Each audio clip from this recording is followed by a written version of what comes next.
आप सुनिए मत सुनिए वो आपकी मर्जी है, पर मैंने पत्रकारिता बेच दी है।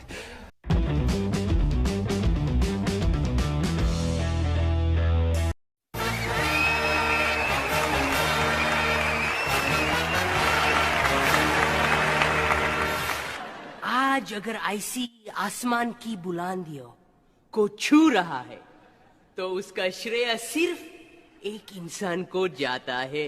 Give me my hand. Sir, फूल बोल रहे हैं पर शब्द हमारे हैं। He is a great guy really.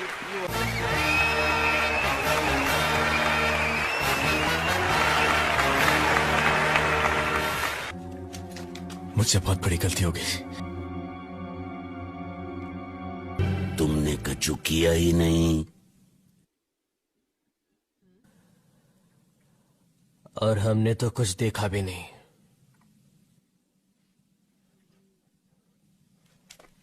आप चले जाइए यहां से और दोबारा भूलकर इस गांव में आना भी नहीं। Thank you very much. वैसे तो हमें आपसे कहना चाहिए थैंक यू। हम ये मान के चल रहे हैं कि 2014 के पहले जो हो रहा था वो सब बहुत अच्छा हो रहा था, सब बहुत अच्छा था। और 2014 के बाद इस देश का सारा ताना बाना बिगड़ गया। पहले तो हमें इस भ्रम को दूर करना होगा। समीर ने बात की कि हमें सिखाया गया था कि हिंदू मुसलमान दंगों की खबरें हम अवॉइड करते थे, हमने छात्र जीवन में सीखा था ये। लेकिन मैं चीजों को जनरलाइज नहीं करता, मैं संदर्भ प्रसंग समेत उदाहरण देकर बात करना ज्यादा पसंद करूंगा। मैं जर्नलिज्म में नया नया आया था, टीवी जर्नलिज्म में नया नया दिल्ली में स्ट्रगल कर रहा था, एक प्रोडक्शन हाउस में काम करता था। तो वहाँ पर हमें कुछ काम आया था। पहली बार ऐसा हुआ था कि इस देश में दंगे हुए हैं और उन दंगों की लाइव रिपोर्टिंग हुई है। ये पहला मौका था 2002 के गुजरात दंगों का। तो मैं उस समय के 3 चैनल थे,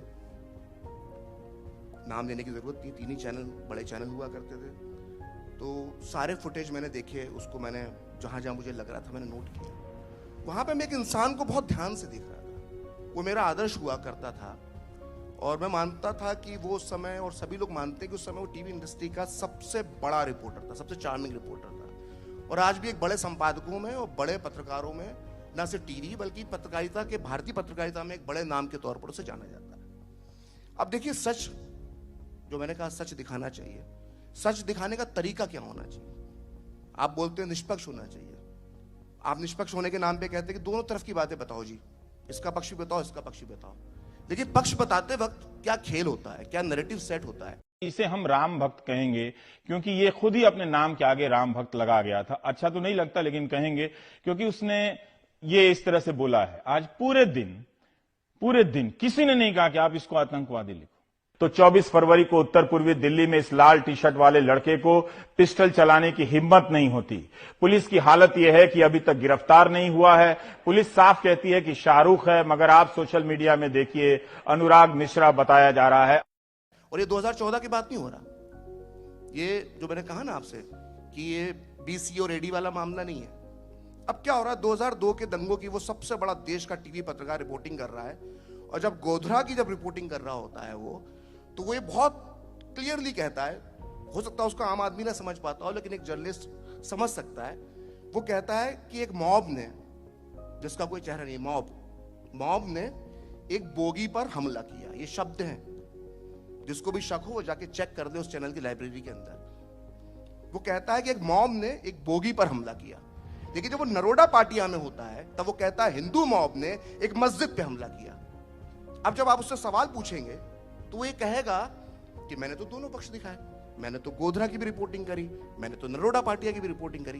लेकिन नरोडा पाटिया की रिपोर्टिंग और गोधरा की रिपोर्टिंग में शब्दों का जो अंतर है, आपने जो नैरेटिव सेट किया 2002 में, ये उसकी सजा आज हम भुगत रहे हैं। तो ये मत कहिए आप, कोई भी ये मत कहिए कि 2014 से सब बदला है।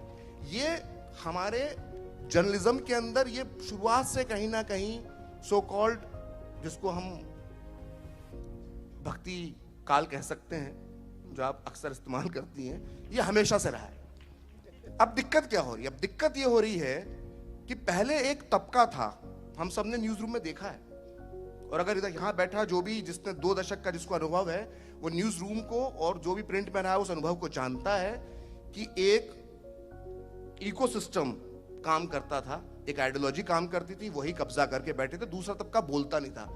अब बदकिस्मती से बोलने लगा है, अब बोलने लगा, उसका टूल भी आ गया, अब तो सोशल मीडिया आ गया, खुलकर आ गया, तो अब सबको दिक्कत होती है। सबको लगता है ये आज ही बदला है।